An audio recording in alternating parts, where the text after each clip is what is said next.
I look have a back. question. The Goel word, does that mean kinsman redeemer, or does it That mean, means is that kinsman like, redeemer. They use this term here This is because the it's Hebrew term, right? yeah, oh, okay. Yeah. So it in is. Hebrew is Goel, but English It is means kinsman kinsman redeemer? redeemer. Yes. Yeah. Okay.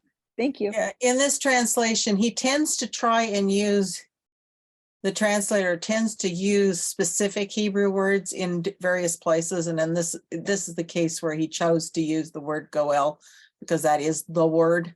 It's kind of like in, when you study the passage where Jesus is speaking to Peter and he says, "Do you love me?"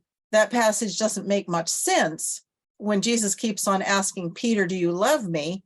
And Peter's replying, "I love you." It makes very little sense in English that Jesus would be repeating himself.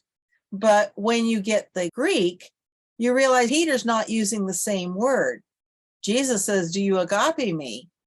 And Peter says, "No, Lord, I phileo you." Two different words, because Greek has like 4 words for love, and English only has one to try and describe everything.